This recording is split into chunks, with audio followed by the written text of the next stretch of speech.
Welcome to the series of Pakistan studies exams preparation for BCom ADC. ये Pakistan study की BCom और ADC के exams की प्रिपरेशन सीरीज़ की वीडियो है। कंप्लीट सीरीज़ इस चैनल के ऊपर अपलोड की जा रही है और आज की वीडियो के अंदर आपको चैप्टर नंबर 6 करवाया जा रहा है, जो कि है Pakistan and the modern world. तो शुरू करते हैं आज के इस ट्यूटोरियल को। Pakistan and the modern world overview अगर हम देखें पाकिस्तान के ग्लोबल रोल का, पाकिस्तान स्ट्रेटेजिकली तौर पर लोकेट है, एक ऐसी जगह के ऊपर है जो कि क्रॉस रोड है साउथ एशिया का, यानी कि जनूबी एशिया का। अब अगर हम देखें जनूबी एशिया के अंदर दाखिल होने के लिए पाकिस्तान से गुज़रना पड़ता है। कोई भी अगर ऊपर की तरफ से आ रहा है तो उसको साउथ एशिया में दाखिल होने के लिए पाकिस्तान से गुज़रना पड़ेगा, तभी वो दाखिल होगा। यानी कि इंडिया जाना चाहता है कोई या बांग्लादेश की तरफ जाना चाहता है बाय रोड, तो उसको पाकिस्तान से ही गुज़र के जाना होगा। और इसके अलावा जो सेंट्रल एशिया है वहाँ भी, अब सेंट्रल एशिया की जो कंट्रीज़ हैं जैसे कि काज़ाकिस्तान है, तुर्कमेनिस्तान वगैरह है, और इसके अलावा जो मिडिल ईस्ट है जिसके अंदर अरब कंट्रीज़ वगैरह आ जाते हैं। और इसी वजह से एक अच्छी जो एक पाकिस्तान की जो ग्लोबली तौर पे जो एक लोकेशन है, वो एक अच्छी लोकेशन जो है वो उसको कंसिडर किया जाता है। और as a nuclear arm nation जो है, एक न्यूक्लियर आर्म नेशन भी है जिसकी पॉपुलेशन जो है वो 20 करोड़ से ज़्यादा ही है। और पाकिस्तान की जियो पोलिटिकल इम्पोर्टेंस जो है वो अंडरस्कोर हुई है, इसकी जो इन्वॉल्वमेंट रही है रीजनल सिक्योरिटी के अंदर, इकोनॉमिक डेवलपमेंट और जो इंटरनेशनल डिप्लोमेसी है।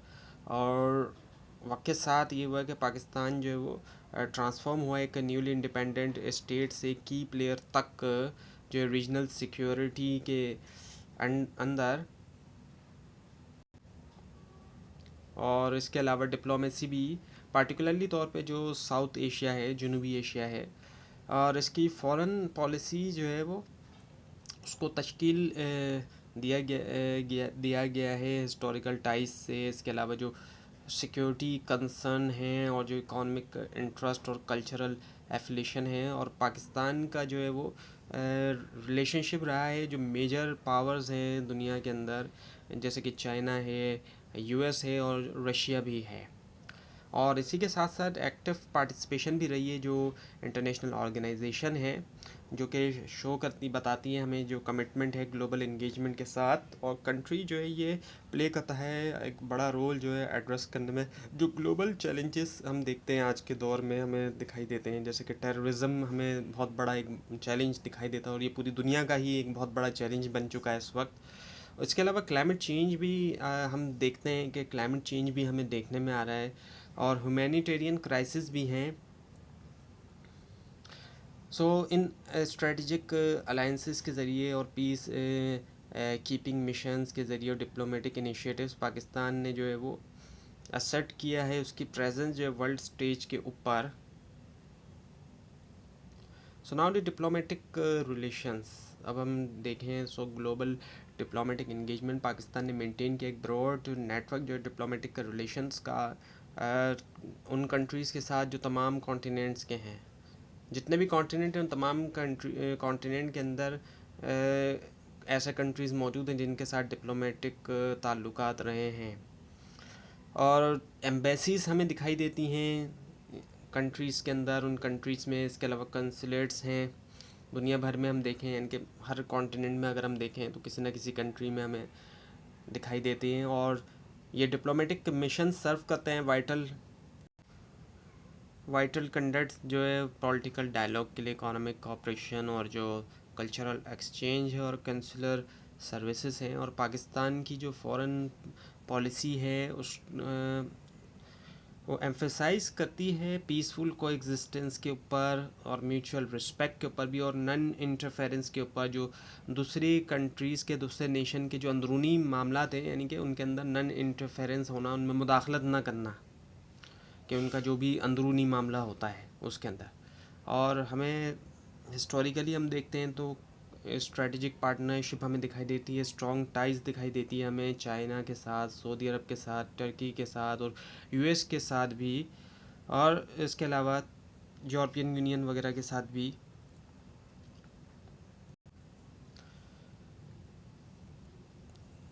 और जो पाकिस्तान के डिप्लोमेट्स हैं इनकी एफ़र्ट ये होती है इश्यूज़, ऐसे इश्यूज़ में जैसे कि रीजनल स्टेबिलिटी का होना, काउंटर टेररिज्म, जो भी टेररिज्म है उसका मुकाबला करना, उसको ख़त्म करना, और इकोनॉमिक डेवलपमेंट का होना, और जो कश्मीर डिस्प्यूट है।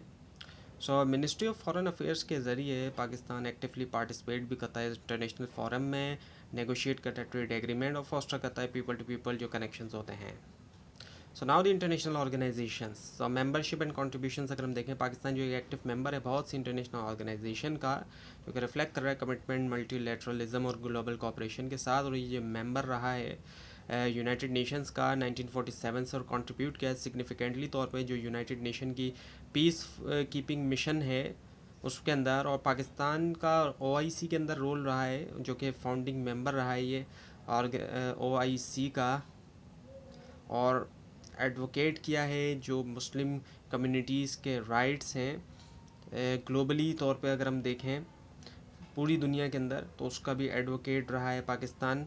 और इसके अलावा जो है वो रीजनल कोऑपरेशन देखें हम, जो इलाकाई जो है, यानी कि जो साउथ एशियन एसोसिएशन है रीजनल कोऑपरेशन के लिए, जो साउथ एशियन कंट्रीज़ के लिए है, जिसके ज़रिए प्रमोट किया जाता है रीजनल इंटीग्रेशन और डेवलपमेंट जो है वो साउथ एशिया के अंदर। पाकिस्तान ने रीजनल डेवलपमेंट और इंटीग्रेशन को भी प्रमोट किया है, सार्क में पार्टिसिपेट करते हुए, एक्टिवली पार्टिसिपेट करते हुए, और इकोनॉमिक इंगेजमेंट अगर हम देखें तो पार्टिसिपेशन रही है WTO यानी कि वर्ल्ड ट्रेड ऑर्गेनाइजेशन के अंदर। और पाकिस्तान ने कोलैबोरेट किया है IMF के साथ और वर्ल्ड बैंक के साथ। इसके अलावा ADB जो कि एशियन डेवलपमेंट बैंक है, इकोनॉमिक असिस्टेंस के लिए और जो डेवलपमेंट प्रोजेक्ट्स हैं उनके लिए। So now the trade partnerships, so economic alliances and agreement. Trade partnerships जो है कॉर्नर स्टोन है पाकिस्तान की फॉरेन ट्रेड पॉलिसी का, और एम क्या रहा है वो ये रहा है कि फॉस्टर करना इकोनॉमिक ग्रोथ और रीजनल इंटीग्रेशन। पाकिस्तान ने इस्टेब्लिश किया ट्रेड एग्रीमेंट कई सारे कंट्रीज़ के साथ, और जो इकोनॉमिक ब्लॉक्स हैं जैसे कि चाइना है, US है, यूरोपियन यूनियन है, और गल्फ़ कोऑपरेशन काउंसिल है GCC। और जो एक सिग्निफिकेंट जो हमें दिखाई देता है इकोनॉमिक कोलैबोरेशन, वो हमें दिखाई देता है CPEC की शक्ल में, जो कि है चाइना पाकिस्तान इकोनॉमिक कॉरिडोर, एक फ्लैगशिप प्रोजेक्ट है जिसको बनाया गया चाइना की बेल्ट और रोड इनिशिएटिव्स के अंडर। और इसके अलावा जो है वो CPEC में शामिल है इंफ्रास्ट्रक्चर डेवलपमेंट, एनर्जी प्रोजेक्ट और ट्रेड फैसिलिटेशन, जो कि कनेक्टिविटी बढ़ा रहा है चाइना की अरेबियन सी के साथ, कनेक्ट कर रहा है उसको और ज़्यादा तेज़ी से। और इसके अलावा ये कि पाकिस्तान को जो है बेनिफिट मिला, जो जनरलाइज सिस्टम ऑफ प्रेफरेंस है इनकी GSP है यूरोपियन यूनियन का, जो कि प्रोवाइड करता है प्रेफरेंशियल एक्सेस जो यूरोपियन मार्केट तक।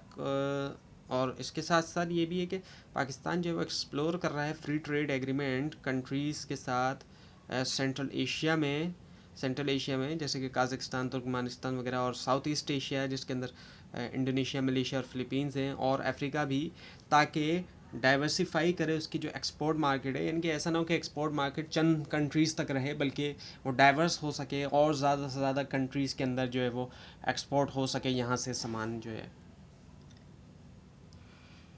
सो रीजनल कोऑपरेशन, सो साउथ एशियन रीजनल कोऑपरेशन अगर हम देखें, पाकिस्तान जो प्ले करता है एक बहुत बड़ा रोल रीजनल कोऑपरेशन के अंदर, पर्टिकुलरली साउथ एशिया और नेबरिंग रीजन के अंदर। और एज अ मेंबर के तौर पर सार्क के यानी कि south Asian association for regional cooperation, Pakistan advocate करता है रीजनल इंटीग्रेशन के लिए, इकोनॉमिक कोलैबोरेशन और इकोनॉमिक रेजोल्यूशन के लिए। ये पार्टिसिपेट भी करता है इकोनॉमिक कोऑपरेशन ऑर्गेनाइजेशन यानी कि ECO के अंदर, ताकि जो कि प्रमोट करता है ट्रेड और डेवलपमेंट सेंट्रल एशियन और मिडिल ईस्टर्न कंट्रीज़ के दरमियान।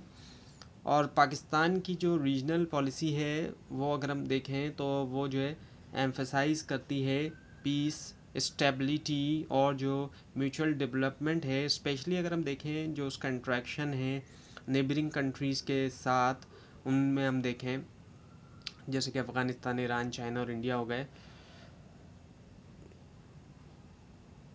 इन तमाम चैलेंजेस के बावजूद भी कई सारे हम देखते हैं चैलेंजेस रहे इंडिया के साथ, कई सारे हमें दिखाई देते हैं, कई बार जो है कॉन्फ्लिक्ट्स हमें दिखाई देते हैं। इसके बावजूद भी जो है वो पाकिस्तान ने कंटिन्यू जो है वो रखा, सपोर्ट किया, मतलब इसको कि जो डायलॉग है उसको सपोर्ट किया, और जो डिप्लोमेटिक इंगेजमेंट है ताकि रिजॉल्व किया जाए जो भी रीजनल जो डिस्प्यूट्स आते हैं, जो भी कॉन्फ्लिक्ट्स आते हैं उनको। और इसकी स्ट्रैटेजिक लोकेशन और कनेक्टिविटी जो है प्रोजेक्ट्स जैसे कि सी पैक हो गया, पाकिस्तान की पोजीशन को बनाता है एक की प्लेयर के तौर पे फैसिलिटेट करने में रीजनल ट्रेड और economic integration. Now the global challenges. So addressing international issues, Pakistan face करता है बहुत से ग्लोबल चैलेंजेस जो कि रिक्वायर करते हैं कोऑर्डिनेटेड इंटरनेशनल रिस्पांस, और क्लाइमेट चेंज से बहुत से रिस्क जो है वो मिलते हैं। आज के दौर में हम देखें तो क्लाइमेट चेंज भी हमें देखने में आ रहा है, जैसे कि ग्लेशियर्स मेल्टिंग का होना, ग्लेशियर्स का पिघलना, वाटर स्केर्सिटी, पानी की कमी हो जाना। तो इस तरह के हमें क्लाइमेट चैलेंजेस भी हमें देखने में आते हैं। इसके अलावा काउंटर टेररिज्म एफर्ट्स हैं, पाकिस्तान जो है वो मुतासिर रहा है टेररिज्म से भी और एक्सट्रीमिज़म से भी, दहशतगर्दी से भी, और जो शिद्दत पसंदी है उससे भी पाकिस्तान जो बहुत ज़्यादा जो है वो उससे जो है वो मुतासिर रहा है। तो इससे फिर क्या हुआ कि बहुत ज़्यादा एक्सटेंसिव जो है वो काउंटर टेररिज्म एफर्ट्स हुई और कॉपरेशन हुई जो इंटरनेशनल पार्टनर्स हैं उनके साथ। और जो है इकोनॉमिक इंस्टेबिलिटी सपोर्ट की हम बात करें तो इकोनॉमिक इंस्टेबिलिटी के अंदर इजाफा हुआ ग्लोबल फाइनेंशियल फ्लक्चुएशन की वजह से, डोमेस्टिक चैलेंजेस की वजह से, और उसके नतीजा फिर ये निकला कि पाकिस्तान को जो है वो सपोर्ट हासिल करना पड़ी जो ग्लोबल फाइनेंशियल इंस्टीट्यूशन है जैसे कि IMF हो गया या वर्ल्ड बैंक हो गया। सो पाकिस्तान जो है वो एक्टिवली इन्वॉल्व रहा है एड्रेस करने में जो ह्यूमैनिटेरियन क्राइसिस हो गए उनको, और इंगेज रहा है ग्लोबल हेल्थ इनिशिएटिव के अंदर। और पार्टिकुलरली तौर पे अगर हम देखें तो कुछ ऐसे डिजीज़ का मुकाबला करने में जैसे कि पोलियो रहा है, इसी वजह से हम देखते हैं कि पोलियो की वैक्सीन जो है यहाँ पर जो है वो हमें दिखाई देती है, उसकी कैंपेन जो है वो दिखाई देती है हमें। कोई भी गवर्नमेंट हो तो वो हमें कैंपेन जो है वो दिखाई देती है हमें। So now the conclusion. अब कंक्लूड करते हैं। पाकिस्तान की इंगेजमेंट जो है वो मल्टी मॉडर्न वर्ल्ड के साथ मल्टी फैसेट भी और डायनामिक भी है, और कंट्री जो है सिग्निफिकेंट जो है वो सिग्निफिकेंट एक रोल जो रहा है इस्टेब्लिश करने में, डिप्लोमेटिक रिलेशंस पार्टिसिपेट करने में, इंटरनेशनल ऑर्गेनाइजेशन और ट्रेड पार्टनरशिप में भी, और इसका जो रोल है रीजनल कॉपरेशन और एफर्ट में, ताकि चैलेंज एड्रेस करें, हल करें जो भी ग्लोबल चैलेंजेस हैं उनको।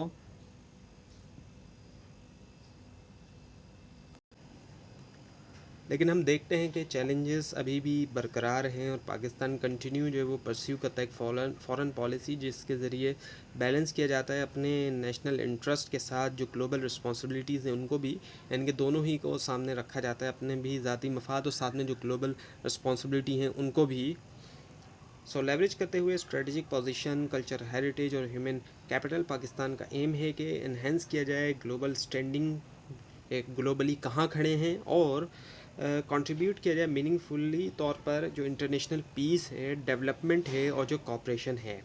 तो ये थी आज की वीडियो, आज का लेसन। आपको इस बारे में कोई क्वेश्चन और अगर इसमें कोई मिस्टेक दिखाई दे ज़रूर हाईलाइट कीजिए, और इस पूरी सीरीज़ को देखने के लिए और एग्जाम्स की प्रिपरेशन के लिए इस चैनल को सब्सक्राइब कीजिए, बेल आइकन के ऊपर क्लिक कीजिए। Thanks for watching this video and best of luck.